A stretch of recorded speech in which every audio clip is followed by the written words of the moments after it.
This week's Parashat is called Parashat Rabbi, which Rabbi means see. When someone says see, then it must be something very clear where you can't argue at all, correct? No one's going to say to someone see, and it's whimsy. It's not truthful. What do you see? See? If I tell you, see that picture, that's the Chavetz Chaim. Okay. Is there any question that's the Chavetz Chaim? If there be any question, I tell you, see, that's the Chavetz Chaim. No. Whenever a person says see, that means the Gemara has a lashon for that, Ba harug b'raglav, means a guy comes home and says, you should know that this guy got killed. And the guy walks in. He's there. Re'eh usually is a very strong language, meaning to say, it's so clear, you can't budge. There's no way that you could budge from it. This is it. So what does the Torah tell us? See, that I put in front of you, there's bracha in this world and there's klala in the world. There's blessing and there's the opposite of blessing. And now, how do you get blessing? Listen. Listen to the mitzvot that HaKadosh Baruch Hu commands you. You listen, you have bracha. How do you, chas v'shalom, don't get bracha? Get the opposite of bracha? If you don't listen, that's what happens.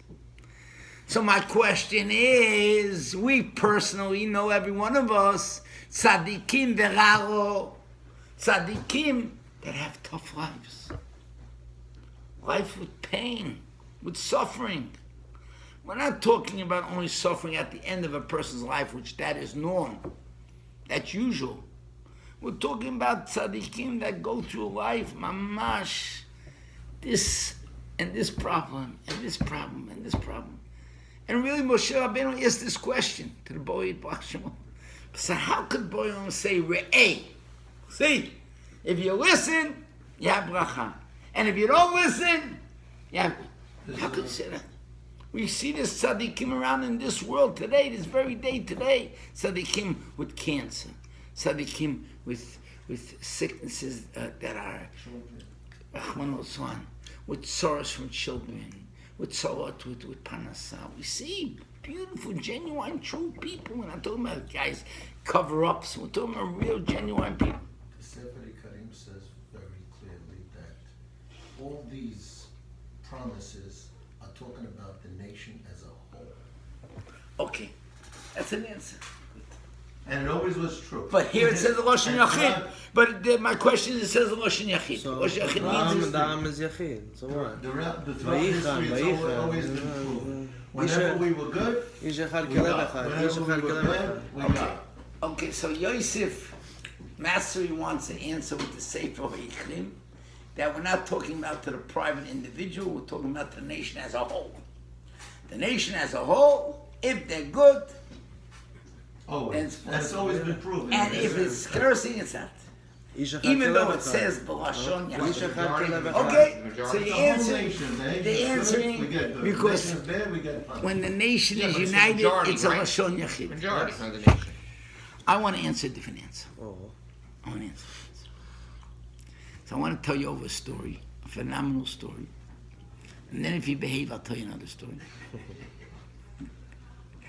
But listen to this story, and this is the answer. You ready? This story happened in the United States of America over 50 years ago. In a certain city comes along a young rabbi who they hire, full with energy, full with hope to build. And he comes into the city and he finds there's no mikveh. There's no way a woman can immerse herself to make a tahor. Where is the nearest one? In the next city. You have to get into a car and drive to the next city. But this city has no mikveh. The rabbi says, I'm making a mikveh. He goes to the Rosh HaKohol, the leaders of the city, and he puts forth what he wants to do, and they say no. He asks why. He says there's not enough of people in need that want it. And the city is not that strong in giving tzedakah. So any money that you're going to make in the city for the mikveh is going to take away from the shul. And the shul needs money. So therefore, not only are we saying no to help you, but we're not allowing you to build. In other words, we can't stop you, you're a rabbi, but you can't take any money from the city. You want to raise money, you must go out of the city. The money in the city you can't have. And if you do raise money from the city, it's coming off your salary. That's how tough to go. He says he's making a mikveh. This is a Maisa Satan, and he's not going to listen. And he goes out to the travels to the different cities around, and makes the money to put up the mikveh. He calls in a top architect of mikvaot, and the person plans out is how to make it. How to make this supposed to be a bore on top of the roof is where it gathers the rainwater. And then the rainwater runs down into it's called the Otzer HaMayim. That's what holds the kosher water. And then every mikveh fills itself with regular water, but it attaches itself with this Otzer HaMayim with a hole the size of Shvoferet Hanud, and that's how the water becomes kosher. Now, in a normal mikveh, how does it work? Rainwater gathers on the roof, and the way the rainwater gathers on the roof, it gathers with not touching anything that holds the water, because or else it's a problem of mayim shuvim. And this place where it gathers the water is not a keli, but made of a material which doesn't passel the water.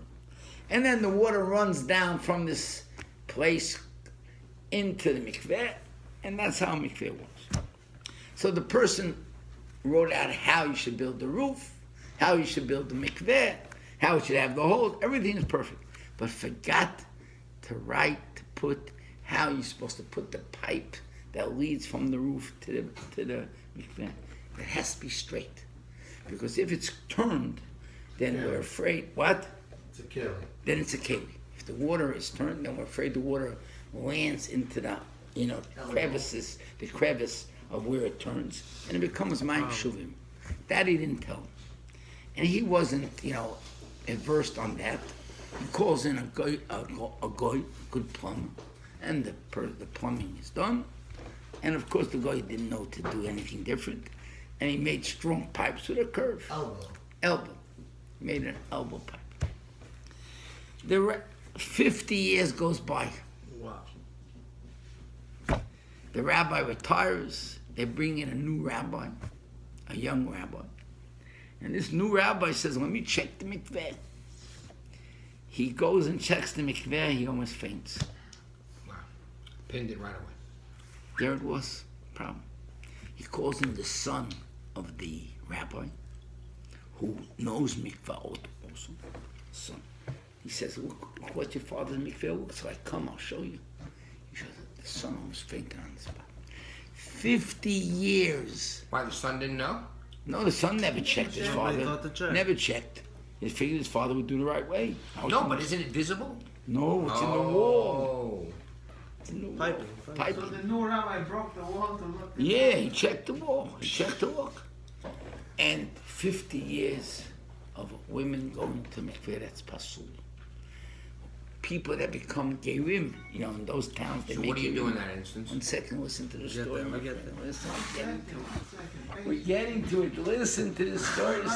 This is an unbelievable story. 50 years. You know how many people became Jews through this mikveh, and children could be now in Eretz Yisrael saying shurim, and it's not kosher. The son thought he was going to get a heart attack. 1 day he can't sleep, 2 days he can't sleep, 3 days he can't sleep. Finally he says, I'm going to my father. What's going on? Goes to his father. He doesn't want to cause his father a heart attack. So he says to Dad, he starts talking, could you tell me about when you became rabbi? How was it? So he was telling him how he became rabbi and what he did in the city. And he says, Daddy, with the mikveh, how did it work with the mikveh? The father gets up and says, mikveh, don't mention it. It's such a pain by me. He says, Daddy, why is it a pain? It's a mikveh, it's up and running. I'll tell you why it's a pain. I finished the mikveh, and no rain. Without rain, the mikveh can't be up and running. 11 months, no rain. And we're in a town city that once a week it rains. It was in all the newspapers. The people of the town said, Rabbi, you see, HaKadosh Baruch Hu doesn't want you to have a mikveh. You can't have a mikveh, there's no rain. Could you imagine how I felt? Embarrassed. 11 months, no rain. I was heartache. I call up a good friend of mine in Brooklyn, in New York. I tell him the story.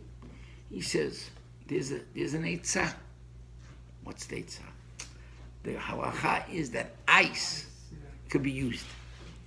You bring ice, put it into the otzar hamayim, and where the rainwater is supposed to be. And when it melts, it's a kosher mikveh. Bring in ice. That doesn't matter anymore. What came after? In those days, there was still ice being sold. Bring in ice. Block of ice. Blocks of ice. From regular water. No, but that's the halacha. But once it turns into ice, it becomes no more sugar. No more sugar. But it's the avad. The Rabbi Yosef came and didn't like it. Okay, but there's an eitzah of ice. Okay, but there's the eitzah of ice. Put in ice, and then when it rains, you'll bring in the rainwater. So he did it. He puts in ice. So now he has ice. When he finishes putting in ice, and the mikveh is up and running, it starts raining in the city. So the people say, you see, Rabbi, only after you put in ice did it rain. They don't want you to have a mikveh. You see, I got so upset. I got so angry. I said, I have nothing to do with this mikveh. 50 years, the ice is still there. I never changed the water. No one changed the water. No one changed the ice. Usually, every few months, you change the water. No one changed the water. It's 50 years with the same ice water in the mikveh. What? That's crazy. It's kosher. But it still came down that pipe. No, it didn't, because they never opened it up to let the water into the mikveh. They put the ice. They didn't need They it. didn't need it. They put the ice directly into the. Exactly. This is a true story. True story. How's the ice still frozen? No, it melts. It's the same water. Same water. No, it melts. It I melts. know. No, it's the same water. Yeah. There's a place where you put the ice, and then when it melts, it goes to You the never check. buffet where you Right, so you're talking about actually filling So the... they're using The outside, same the water. outside, the place where the It's the reservoir. The reservoir. I understand once the mikveh is reservoir full gets filled and with the ice, melted, yeah. then Yes. it stays there and Stays- it so filters they're with using the other same water. Exactly, So exactly. they're using the same water for 50 years. Usually what So you meanwhile, do, the rabbi thought he made a sin for 50 years. Meanwhile, Hashem didn't let him do that. And he didn't even- know, didn't he even didn't know turn it that, on. he didn't They're know. using the He same didn't- water for 50 He years. didn't know. That's not a problem. True story. The story. True story. He Rabbi, didn't know. it's He not just really- left the mikveh. He was so upset. He left it, and there was no one to take care of it, Which to city? change the water. Wait, but it's not a problem that they use the same water for 50 years? Say that. You didn't. The same water for 50 Is years? this in No, Israel? you're not being tovel in the water. You're being tovel in fresh water. You just make that sound. No. Which Nothing city? wrong. Where? Which city are we The talking about? person who writes the story doesn't want to tell us the city because he doesn't want to embarrass the rabbi. But in Israel. In America, USA, America, wow. USA. Where'd you read? Not getting another city. I read it this week in a sefer, Hebrew or an English book? Hebrew. It says it in the Sefer city? Doesn't say city. He doesn't want to say. Alright, Who's just be the- like, they don't say, who's the- okay, I'm sad, no problem. Sure, I'll bring you the story. I can bring you the Well, story. Well, I heard it's the 2 hours story. Saturday. Say I, this book. I can bring you the And story. he's a reliable Talmud. Why would come? No, not yet. We're not finished yet. We didn't come with the answer yet. Let him finish it. Why Let should the I story be back. embarrassed? Yalla, There's yalla. nothing wrong.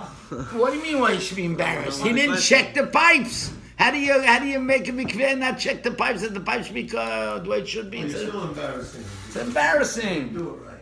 It's embarrassing. Because that's what I want to bring out. What happened over here? What happened over here with this? Min Hashemayim, there was some reason that this rabbi had to go through Agman Nefesh. We don't know what the cheshbon is. But from the bitterness comes out what? Sweetness. From the bitterness comes out sweet. Yeah. Always. That's always. Always. Sometimes you're lucky to see it, and sometimes you're not lucky to see You it. see it- But you'll see it at the Yeah, end. MS. Now I'll tell you a story, another story. I came to Eretz Yisrael this summer, and I went to visit an old Rebbetzin. Went to with my wife to visit her. Her son said, please come to visit her, because when you come to visit, you make her, she has a tremendous enjoyment when you come. So I came. She was sitting on a chair. She'd come out, can't even see. But she recognized my voice. And as soon as I walk into the room, she doesn't even ask me, how long are you here, what you're doing. All of a sudden, she starts talking. And all of a sudden, she starts talking without asking. Normally, say, well, how are you? How's the thing? How's your trip? How do you like your accommodations? What else? Didn't nothing. She's sitting on the chair, and I walk in. I sit down, and she starts telling me, I was the last wagon out of the Mir Yeshiva. I mean, the town the Mir. What happened was like this. Let me tell you a story, then you'll hear. So it was like this. In 1939, Russia and Germany made a pact. They're going to overrun Poland, and they're splitting Poland up, right? Western Poland's going to Germany, and Eastern Poland's going to Russia, right? That's what they split up. It didn't last long. 6 months later, Germany changed his mind, and Germany went straight in and chased Russia out, right? And Russia ran, and Germany took over whatever Russia had, and Germany entered into Russia, and that's the story. History goes on. Why did HaKadosh Baruch Hu make it that way? That Russia and Germany should make a pact for 6 months, and they should split. Now I'll tell you why. You ready? Here it goes. The Russians came in 1939, September, they roll into the Mir. My mother tells me, as soon as they rolled into the Mir, all the stores, everything was taken from the stores. The soldiers just cleaned out the stores. They came into your house, anything they want. You remember, they walked into a house, and they saw a book of matches. Ooh, matches. And they said they're against religion. Once they said they're against religion, so the Mir Yeshiva knew it can't stay. So when it came Sukkot, right after Sukkot, the Mir Yeshiva packed out slowly, wagon by wagon, not suddenly all of them, because then the Russians would see what's going on. But little by little, at night, 12 o'clock at night, she says she was the last. Motzoi Shabbat, when the Rosh Yeshiva, the Mir, was the last to leave, he told her she has to come with him, her and her mother, and they left. 12 o'clock at night, one Motzoi Shabbat. Now, when they left, can you imagine how much they cried? They left all their belongings, their homes, everything they left behind, right? But if, let's say, they wouldn't have left, and Germany would have rolled in, what would have been? Finished! Like they did in Hungary. Yeah, but they went somewhere else and they got killed over there, so... No, but the Mir Yeshiva was saved. Okay, but where did they go? Somewhere else? Okay, they went to build it, but the Mir Yeshiva was saved. So what I want to bring out is, the leaving, when they left, they went to Shanghai. Okay, but 2,000 did it. But I just want to bring out the fact that what looked to them as bitter, that they have to leave. My father left with a diaper for my, 2 diapers for my sister, and another shirt, his talis and tefillin, and his ktavim, and his writings. That's it. That's all he left. They left everything behind. How you feel? Leaving everything behind, and not knowing when to come back again. And that was what saved them. So, men hamach yetzeh matuk. So that's the lesson. Hey, you're gonna see. Ray could be not see now. Ray means you're going to see, I promise you. You're going to see. Now it could be that you don't see, but you're going to see.